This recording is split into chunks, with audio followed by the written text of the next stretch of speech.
क्रीड़ाएं करते हुए उनके बाल्यकाल का आनंद ले रहे थे। इस खुशी को धरती पर ही नहीं देवलोक में भी मनाया जा रहा था, जिसका वर्णन वाल्मीकि की रामायण में कुछ धरती मंद मंद मुस्काए, अंबर खड़े देव हर्षाए, झूम झूम सब मंगल गाए, कोई डफली कोई ढोल बजाए। अयोध्या के कनक महल में, कौशल्या के आंचल में, राम जय जय राम जय श्री राम था। वहाँ गुरु वशिष्ठ ने उन सबको शस्त्र और शास्त्र दोनों की शिक्षा दी।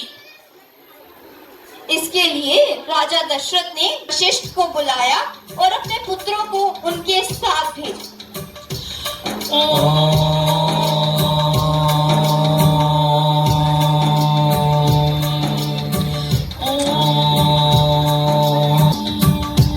वहाँ वे अन्य सामान्य बालकों के साथ शस्त्र और शास्त्र की शिक्षा ले रहे थे। श्री राम का जन्म तो हुआ ही बुराई का अंत करने के लिए था। गुरुकुल में जब राक्षसों ने आक्रमण किया और सब तहस नहस कर दिया,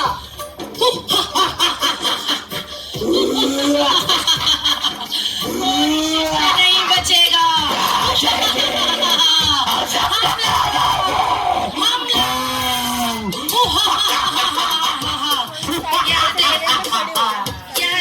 राम यहाँ चुप बैठने वाले थे। उन्होंने शस्त्रों की शिक्षा जो ली थी, उन्होंने भी अपने शस्त्र धारण किए और राक्षसों और देवों के बीच भरपूर युद्ध हुआ।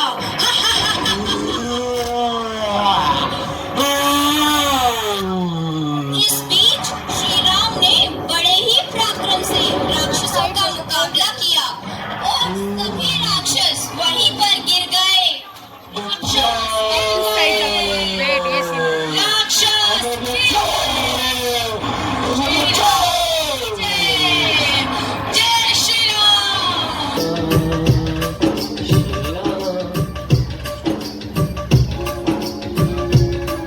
धनुष को उठाने के लिए एक के बाद एक बलवान राजा आए, परंतु कोई धनुष को उठाना तो दूर हिला भी नहीं पाया और वो सब पैर पटकते हुए गुस्से में वापस लौट गए। सभा में सभी को ये डर था कि क्या कोई शिव धनुष उठा पाएगा या नहीं। इतने में श्री राम आए और उन्होंने धनुष ऐसे उठा लिया जैसे कि वो एक फूल है और यह सभी हैरान थे। पिता जनक को भी थोड़ी सांत्वना मिली कि अब मेरी पुत्री का विवाह एक अच्छे राजकुमार के साथ होगा और सारे राज्य में खुशी की लहर दौड़ उठी। श्री राम ने श्रद्धा पूर्वक आदर सहित उसे वापस रखा। जनक ने अपनी पुत्रियों का विवाह उसी मंडप पे सीता के साथ साथ अन्य राजकुमारियों का भी किया और इसी प्रकार स्वयंवर की यह प्रथा समाप्त हुई। ओ सेनापति रामचंद्र महाराज की।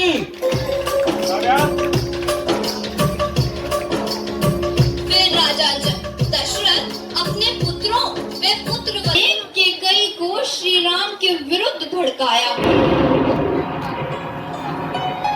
फिर क्या था, राम को प्राणों से भी अधिक प्यार करने वाली कैकेयी मंथरा की बातों में आ गई।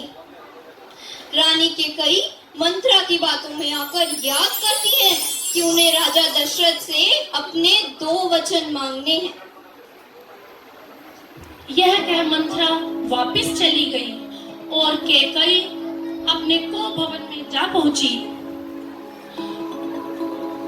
कैकेयी की इस दशा को देखकर राजा दशरथ वहां आ पहुंचे और अपनी प्यारी रानी से इस विषय में बात की। तब कैकेयी ने राजा दशरथ से अपने 2 वचनों की मांग की। पहला वचन, श्री राम को 14 वर्ष का वनवास। नहीं नहीं कैकेयी, यह नहीं। भरत का राज्याभिषेक।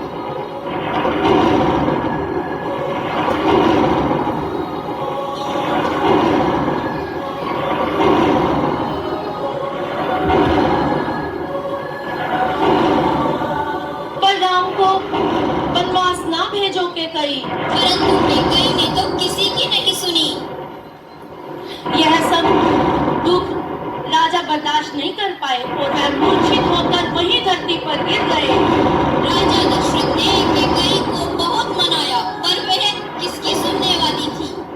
राजा दशरथ ने श्री राम को अपने पास बुलाया और वन जाने का आदेश, और श्री राम को वन जाने से ना रोक सके। श्री राम के वन में पधारने पर तो जंगल में भी मंगल होने लगा। एक दिन की बात है, माँ सीता ने सुंदर हिरण देखा और बेश उस हिरण को देखते ही श्री राम, मुझे हिरण चाहिए श्री राम, मुझे हिरण चाहिए। इतना सुंदर हिरण मैंने पहले कभी नहीं देखा। श्री राम, मुझे यही हिरण चाहिए। अब सीता ने मांग की थी तो राम को ठुकरा नहीं सकते थे, इसीलिए वे हिरण को लाने के लिए जंगल में चले गए और सीता की सुरक्षा लक्ष्मण के हाथ सौंप गए। यह क्या, राम को आए इतनी देर हो गई। अब लक्ष्मण भी चिंता में और सीता माँ भी चिंता में। उन्होंने आग्रह किया, लक्ष्मण भैया जाइए और राम को लेकर आइए। तब लक्ष्मण ने लक्ष्मण रेखा खींची और भाभी माँ से बोला, हे भाभी माँ, जब तक हम लौट कर नहीं आते इस रेखा को पार मत करना, चाहे कुछ भी हो जाए। यह आश्वासन देकर वह श्री राम की तलाश में चले गए। लक्ष्मण को गए कुछ क्षण ही हुए थे, ये ऐसा लग रहा था रावण तलाश में ही बैठा है। भिक्षाम देहि, भिक्षाम देहि। दुष्ट रावण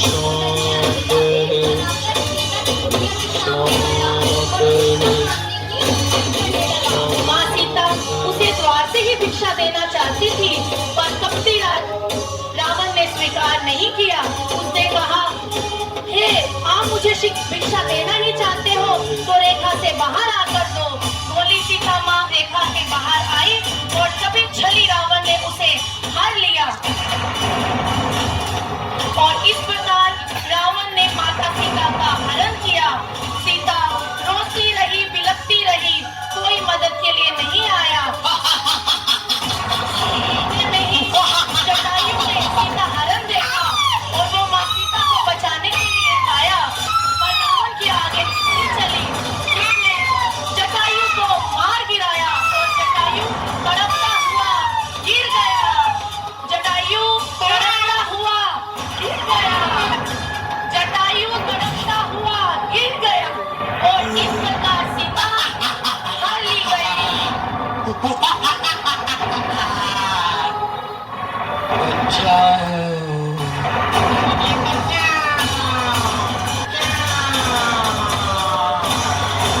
ना पाकर बहुत चिंतित हो गए। वे विलाप करने लगे, परंतु सीता तो आसपास कहीं नहीं थी। अच्छे रावण को शांतिपूर्वक सीता को लौटा देने का संदेश दे, और हनुमान ने ऐसा ही किया। लंका जाना सरल ना था, इसीलिए हनुमान समुद्र को लांघते हुए उड़कर लंका गए। जय श्री राम।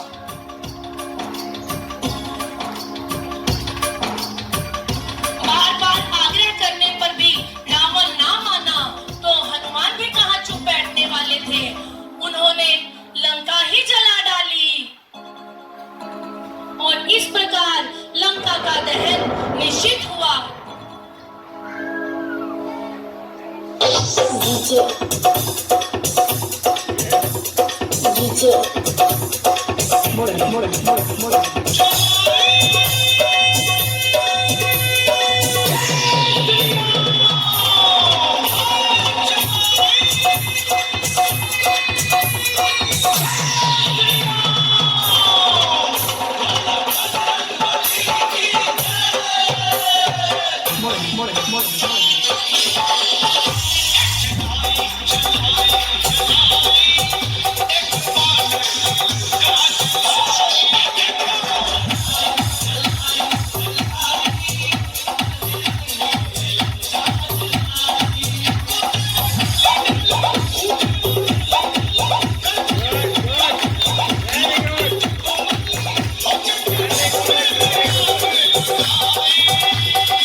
इतने वानर जो लंका की चढ़ाई के लिए तैयार थे, जिन्होंने श्री राम के उदास मन में भी साहस भर दिया।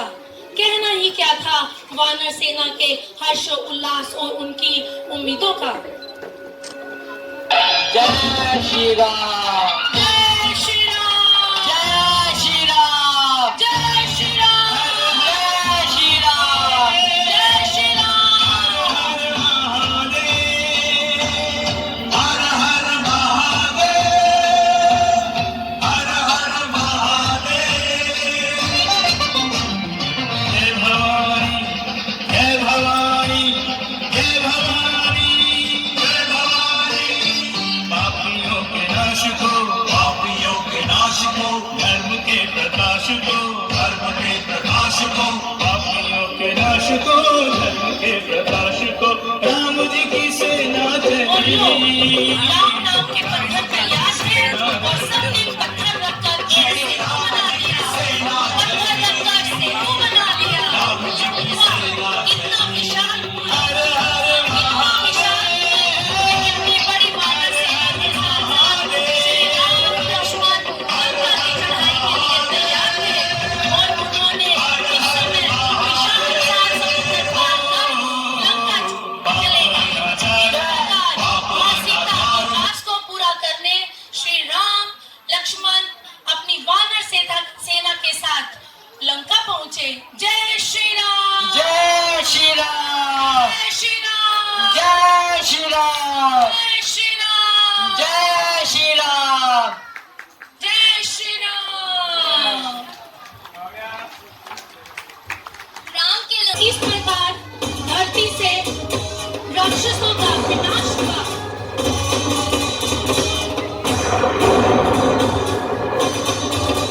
रावण, मेरी सीता को वापिस दो, नहीं तो तुम्हारा मरना निश्चित है। रावण, आखिरी बार, मेरी सीता को बचाओ, नहीं तो तुम्हारा मरना निश्चित है। ये तीर रावण के सीने पर और रावण वहीं ढेर, वहीं ढेर। और इस प्रकार तड़पते हुए रावण, कुंभकर्ण और अन्य राक्षस गिर पड़े। हे राम, सभी राक्षस गिर गए। श्री राम, क्षमा दो, दया राम, हे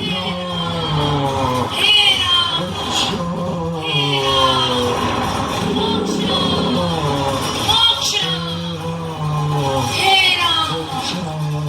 जय श्री राम, जय श्री राम। इस प्रकार